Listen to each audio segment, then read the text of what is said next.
Hello and welcome, ladies and gentlemen, to my first impressions of Ultimate General Civil War. So what is Ultimate General Civil War? Well, it is a game in early access, and as a result, all the usual disclaimers go as follows. This may not be representative of the final product, certain bugs, missing features, and so on and so forth are to be expected, but what do we have thus far? Well, let's begin by saying that it is obviously a strategy game. A strategy game in which you are shockingly put in the role of a general in the Civil War era in America. What's it like, though? What are some of the more finer details to this? Well, first of all, let me say that you command a army or two, or three, depending on the battle you choose, and in said armies you command divisions, and within those divisions you command regiments. Or at least I believe they're called regiments. I could be getting my military terminology all wrong, but I will show you later in a specific battle. There are a variety of which we can choose from here. In historical battles, custom battles as well, which we can set up, I believe, and as well as a campaign. But we're not going to get into that as I don't want to spoil anything for the campaign. I'm just going to do a custom battle and a historical battle, hopefully. So, what is this game all about, and why should you be interested in it? Well, I believe that the best way to show you is by actually playing one of the battles and then me explaining everything as we get into it. So, in each and every battle, you get to choose a side, or no, at least in the historical battles you do. I haven't touched on the campaign yet. As I said, I will not, as I don't want to spoil anything for you guys. I will play as them Union boys, because I'm sorry for that. If anyone gets offended by any of this, I'm sorry, but my knowledge of American Civil War history is very, very limited.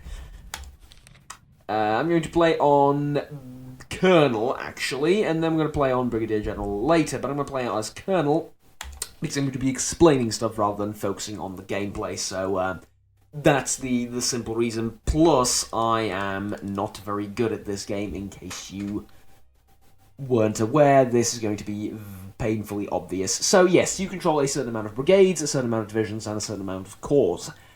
Now, each and every soldier in your army matters. Literally. Especially in the campaign, but here as well. So, let me just say that if you're coming from someone like me, if you're someone like me, and coming from the perspective of someone that's played Empire and Napoleon Total War, and expecting to find something like that here, no. No. The era is the same, and the gameplay, and well, not really the gameplay, but the style of combat and whatnot will obviously be the same due to certain historical elements, shall we call them. But this is very different. Very different indeed. You are commanding an entire army, and you need to hold the line, as it were, or breach through the enemy's defenses or whatever. You're tasked with conquering a certain area and beating the enemy on a certain on a certain map, right? This is a very macro way of looking at things. Ultimately, your job is to beat the enemy. To achieve this, you command, like I said, a certain amount of units, but that's not everything. You, in the campaign, get to micromanage the army, in the sense of you're buying their weapons. Yeah? You are buying their weapons, you are, managing how many men each division has, and so on and so forth. So, we can see the Confederates approaching from the north here. They have 274 soldiers here manning these guns over here. We have our own corps and divisions set up over here, and we're going to try and hold the line. I am most likely going to fail, as, like I said, this is not a very difficult game, but this is a rather difficult game, and, well, my experience with such games is rather limited. Like I said, this is not like something that you may be used to, for example, the Total War games that I mentioned, Napoleon and Sorry, Napoleon and Empire Total War. Yes, I nearly forgot what the game was actually called. So, essentially, the gist of your strategical brilliance should be as follows. Where are my troops fighting? And that's very important. Now, you do get to draw custom orders like this all you want, and that's all fine and dandy and useful later down the line, but ultimately, your question in each engagement is where are my troops fighting? You do need to micromanage later down the line. For example, this 1st Infantry Division has 3,000 soldiers. This one has 2,300 and something, whereas there are certain minor units like, where are the sharpshooters? This one has only 400 and something soldiers in it, so these are all stuff. This is all stuff that you can micromanage and all stuff that you can determine for yourself later down the line. But the point being, it is very complex. Yeah, it is very complex, and there is a lot of stuff for you to do, which I may not be able to show in a first impressions video. That's my I guess primary concern, if you want to put it like that. So, supplies are also a thing that you need to manage. Unfortunately, actually no, never mind, we have 2 wagons. Fortunately then, we have 2 wagons here, so that might not be, too important of a thing, but in case you didn't know, ladies and gentlemen, dear viewers and so on and so forth, your troops need ammo in order to keep shooting, and if they run out of said ammo, they become rather unhappy, in that they can't kill Confederates anymore, at least in this case. So you need to keep them well fed and well supplied with ammo. To that end, you have supply convoys. Also, the same works for your guns. Now, in this particular battle, there doesn't seem to be a lot of work for me. Maybe when I get attacked on the flanks, there's going to be something interesting. But we are essentially holding the line here in 1862. To be brutally honest, I'm not familiar with this battle, and I think something like this were someone that is a connoisseur, shall we say, of American Civil War history will appreciate this quite a lot. Now, my sort of not really problem, but my I'm not sure what to call it. My not really a feud or anything serious, but my I guess small issue with the game thus far is that these icons here are not very clear in what they do. Obviously, put a few hours in the game, put like 10, 20 hours in the game, you're gonna know by heart what each and every one of them does. The thing is, though, this to me seems like duck on some of these units. There we go. That to me seems like duck. No, it's not. It's just regular hold, yeah? The units will sort of stop and face the direction that they're facing right now. This to me seems like drop weapons. It's actually hold fire. Why would you drop your weapons? It's kind of stupid. Yes, I know, trust me. So, stuff like that I really initially wasn't really clear on, that kind of maybe, could be a little bit more, could be a bit clearer as to what they mean by these things. I don't think that's all too crystal clear initially, at least for my first impressions. Like I always say, I guess I forgot to mention that this time. This is a first impressions video. This is not a review of the game, so these are literally what it says on the tin. My first impressions of this game. So later down the line, and to more experienced players, this might be entirely different. But for now, these are the basics of the game, and these are the again first impressions. So, we should put a convoy down there for now. Well, that's not really a convoy, is it? It's a supply wagon. Yes, a supply wagon to provide ammunition to these cannons firing on the Confederate artillery over there. They are in the forests, both here and over here, which might make my job slightly easier, though this is a hill upwards. Like, I am on the hill here. I do have an advantage in that regard. So, as you might have guessed, this is not all for pure graphical fidelity and pleasure. All of these little villages, fences, farms, fields, and so on do have a practical purpose. For example, this is a field of corn or wheat. I believe it's corn.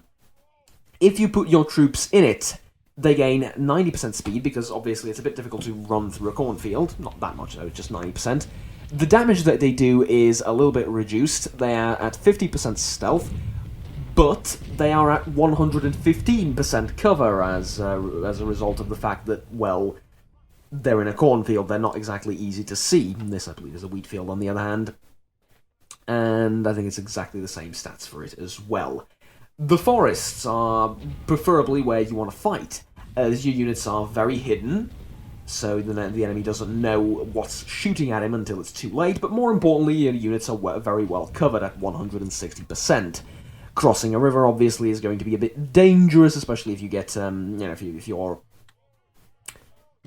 being attacked from two different directions, and generally being caught in a crossfire is a very deadly thing, as you might expect in a game like this and in this particular era.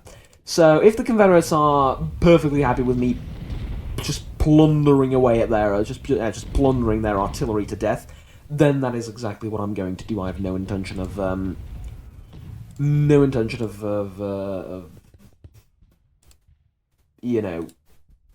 interrupting them in making this mistake. The balance of power is obviously shown up here. So at this point, neither army is really in a position to charge the other, and we're still sort of skirmishing at long range and gathering ourselves. Am I actually supposed to hold the line, or am I supposed to... Yes, I'm supposed to hold northern Malvern Hill. I'm not supposed to attack anything just yet. They really should be pushing up. I don't know why they're not doing it. I think they're expecting their artillery to attack, but they're not in range yet. There we go, troop movement. I ruined it, didn't I? Me and my big fat mouth. I should have kept it shut. They would have stayed there perfectly fine. Actually, they're just rotating. We'll see. It gives me ample opportunity to explain more stuff. Now, what did I mean by every soldier matters? Well, as I said, you buy their equipment and you train them, admittedly on the battlefield, not in training camps, but yeah. The more they fight, the more experience they get, and obviously if you lose a division of veterans, then that is going to be very, very bad for you, as you might expect. Now, it goes beyond that, though. Let's say I win this battle by a very big margin, and I crush the Confederates. In the campaign, again, this is especially noticeable. What that means is in the next battle that these divisions and these corps are present in, they're going to be in a lot better position than what you might expect. Equally, if I barely manage to grab victory in this particular battlefield, that means that the next one I face is going to be, well, even more difficult because I lost a lot of troops in the previous fight, yeah? So it's this realistic approach of literally every single soldier in your army matters, and yes, you do have reinforcements, you do have ways of mitigating some of the losses that you've taken during a particular battle, as you might expect, but the point still stands. The rebels are advancing. Okay. The Confederates seem to prepare for a general attack. Brace yourselves. We are indeed bracing ourselves. Worry not. We also have received reinforcements from this direction, and I'm going to put them in... Well, there's nothing attacking me from this side, so I guess I should put them in the forest over here. Oh, and also run there. There's about 2,000. Oh, I have a bunch more cannons. Hold on. Hold on. Get all these bad boys into position, preferably in high ground areas. Well, what I'm assuming are obvious reasons. Go. And we also have a supply thingamajig. Alright. Yeah, those cannons are going to be vital in the advance of the Confederates here.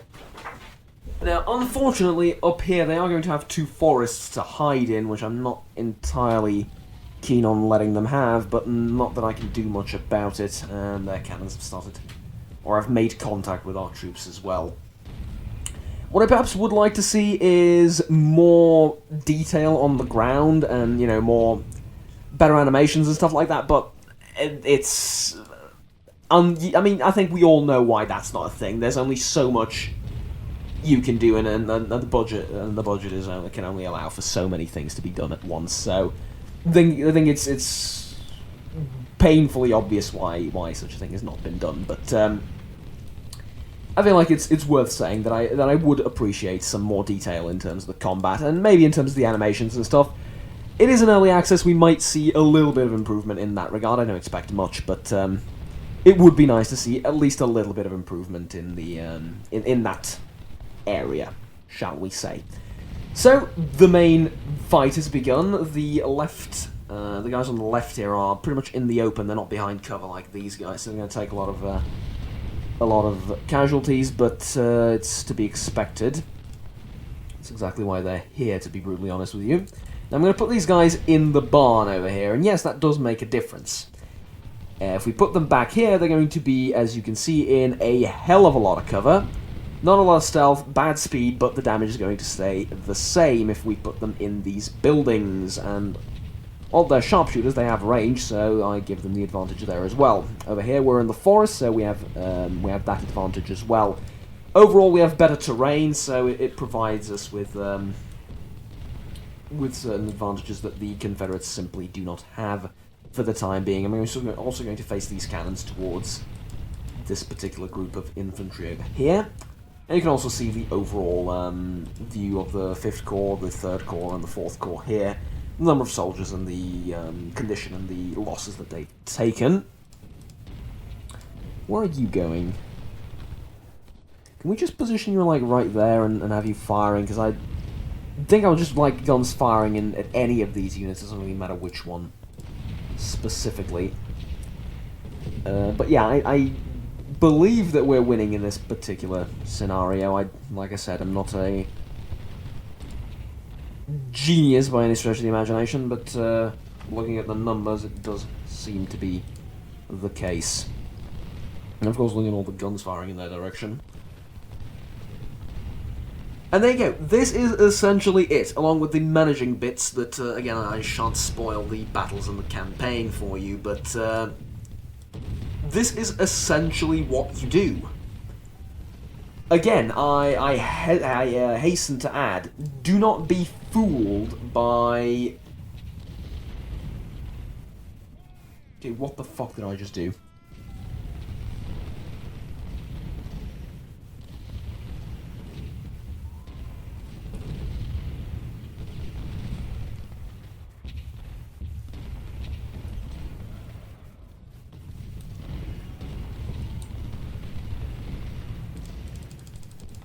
I think by clicking twice on them, I've somehow ordered them to get out of their fortified positions. Which may not be the worst thing in the world, considering I can now move these guys up the front. Also, double time, lads. Double time. Just in case you're wondering, yes, we can speed the game up as well. Wrong button. You two... Going to move up as... oh yeah, you can do this as well. I love the drawing bits that you can do with this game. You can actually draw the front and the area that you want them to cover. It's works relatively well. Not perfect, but... Well, where the hell are you going? I'm sorry, I never ordered you to go up there. Leave immediately. Crying out loud. Let's keep this thing moving. Let's get this thing over here. I imagine you might be losing some ammunition. Yep, there you go. Alright. As you'd expect, battles do take a while. We can speed the time up over here, which I will do for a bit. This is a massacre. Fight! No. Forest. Forest, immediately. Forest. Get into the fucking forest immediately. Exhausted. Yeah, I figured you might be. To be brutally honest, I figured you might be. Get behind those walls for cover. 2,000 men are retreating. What the hell are we doing, Union? How do you intend to defeat the Confederates if you keep retreating? I do not seem to understand the logic behind retreating constantly here. Admittedly, being low on ammo will usually cause soldiers to retreat. The most sane soldiers, at the very least. You're empty. But you're not empty, right? No, you're not. You can provide ammo. Go. What are we doing? What are we doing over here? Make it through yet? Oh, hopefully not. Tell you what, retreat on the hill up there, and then you'll spot them from at least, or hopefully, somewhat of a distance. No. Oh, rear flank. What do you mean rear flank? You're looking at them, for crying out loud. Okay, whatever. Charge, melee combat, and all that. Don't shoot till you see the white in their eyes. And also stop crying for ammo. It's on its way. Worry not. So I'm hoping it's on its way. If it's not, we have a problem.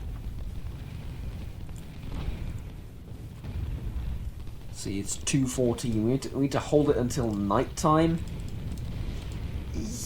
Yeah, about that. When are we getting reinforcements again? Because if I don't get reinforcements in the next, I don't know, hour or so of the battle, I'm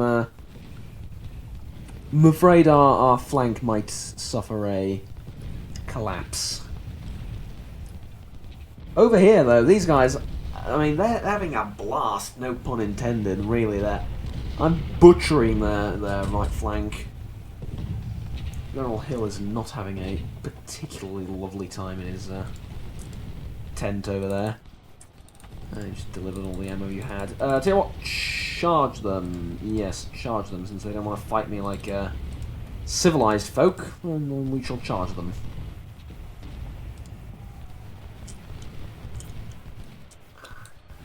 Fine, I'll move up another division then, since they're so damn keen on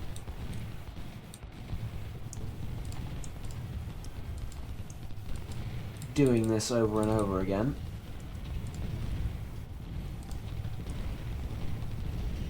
Yeah, there's going to be a problem, isn't it? Fire. Thank God the cannons are still here. Really, without these cannons, I would have lost this area ages ago. Some of their men are retreating, some of my men are retreating. It's really not that great. Hopefully you can fire across the river towards them. I somehow doubt it. Okay, that seems to have done the trick. We're doing something now. With 2,000 men here holding the line against slightly outnumbered. No, it's balance of power restored again. They made it across. The bastards made it across. They're going to witness the awe-inspiring might of hit-and-run cavalry. By the time they reach the hill, they're going to lose half their men. Mark my words. But also, Grover, I have a job for you, son. Get over there and stop them. You don't need to do much more, just get there and stop them from getting anywhere further in our lines. Can you shoot across? Yes, you can. That's great. These skirmishers can shoot across the river. They have the range to do so, at least. There's nothing more demoralising to a general than seeing 2,000 men running away from the front lines. It is truly something special.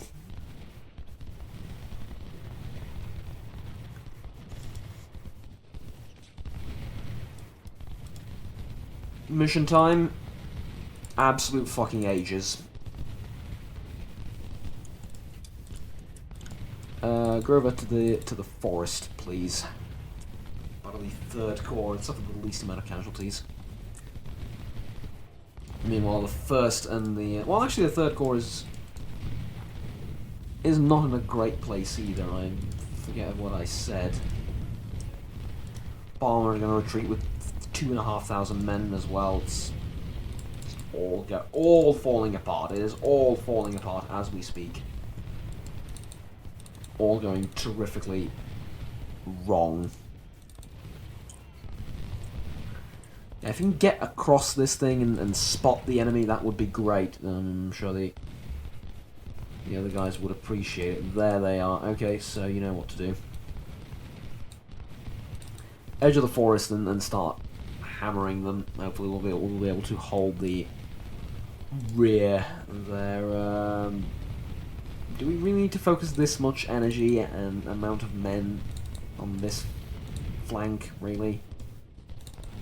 And I mean this entire flank, I mean like across the river over here. Really shouldn't be crossing the river. No business doing so. Oh, they made it to the fucking cannons, haven't they?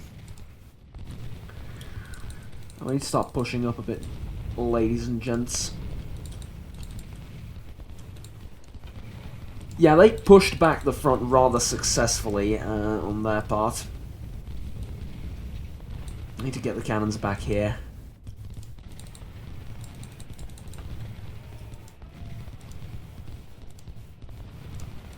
Lost a few lieutenant generals and whatnot. That's not ideal.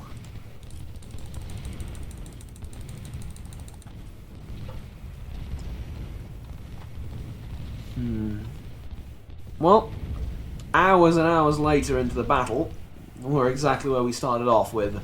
Not much of a first impressions, eh?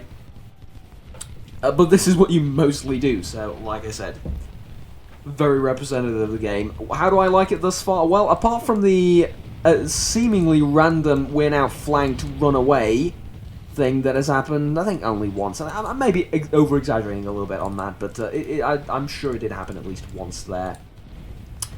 The game is fantastic. It really is. I mean, the complexity behind managing everything is truly amazing, and I thoroughly recommend this to anyone that's a fan of Napoleonic style, Napoleonic era combat and you know, strategy games where literally every decision you make is going to have some amount of impact on some level somewhere in the world. You know, stuff like that is truly. This is truly a fantastic game, and you can tell that it's been made with a lot of love and a lot of thought put in behind it. And like I said, for all the bugs, I'm just going to blame the fact that this is still in early access. So hopefully all that gets polished and fixed by the full release of the game. But yeah, I believe I've lost this battle now that they've made it through the left flank. There is not much I can do rather than other than run the hell away and lose. Oh, maybe I can pull off some stall tactics or whatever, but sorry, but yeah, I think I'm about done here. Rather unfortunately, I appear to have lost. I failed you all. I know. Fantastic game, like I said, fantastic game. A little bit visually minimalistic in that there is not a lot going on with the cannons and all that, but it's serviceable. It's perfectly serviceable, and yeah, I think personally I don't mind it that much. Like I said, it would be nice to have some improvements in that field, but there's only so much you can do with a certain budget, and yeah, I'm perfectly fine with all this. Well, tell you what, let's save this, and I'm gonna finish this battle later. I'm probably gonna lose, but fight them to the last and all that. That's a fitting name, I think. Let's go back to the menu, and I'll show you some of the management that I talked about. It's the Confederate this time, Brigadier General. Here we go. So you deploy your troops like so, but camp. And check this out, it's a bit loud, I'm going to try and edit that in post, but essentially, there you go. You can reduce the amount of supply you have, and then buy stuff. Now, this was a little bit stupid considering that I have a lot of money. Actually, it's not exactly great, but just for the purposes of demonstration. there you go. So I would be able to buy this, and you can also check what kind of weapon you want, what kind of caliber the gun should be, if it's a cannon, the infantry. Edit the name, stuff like that. It's really, the amount of personalization and stuff that you can do with your armies is a bit fascinating. Truly is. You can add an entire new army, you can add more divisions, of course. You could, like I said, over here, for your skirmishers and for your infantry, you can buy them different types of muskets as well, if that's something you want to do. Truly a huge variety of options available to you in that sense there. So, yeah, I believe this is everything that I have to show you for Ultimate General Civil War. With its graphical problems and the fact that it's still in early access, do I recommend this? In its current state? Yes. Yes, I do. Like I said, hopefully by the time it fully gets fully released, all of this will have been polished out and all that, but, yeah, just bear in mind that when getting into a game like this, that I left the gameplay video to be that long on purpose. Like, it was a long battle, and I let it be that long on purpose because that's mostly what you're going to be doing, right? And if that doesn't appeal to you, then no, that's kind of what you do in this game. So I just wanted to get that out there. But if you are a fan of such a game where you really need to think about tactics on a larger scale and where you position your troops and what you do with them and stuff like that, and how to push the front, either back or forth, and how to catch the enemy and outthink and outsmart the enemy, outposition the enemy and stuff like that, then this game is definitely for you. So there you go. That is pretty much everything that I have for this video. Ladies and gentlemen, thank you very much for watching. My name has been Juggernaut. Please remember to like and subscribe down below if you enjoyed it, and if you want to stay tuned for the for the rest of the the one opportunity that I have to self-promote myself and I muck it up. If you want to stay tuned with the rest of the content I produce on the channel. Until next time, take care and bye-bye.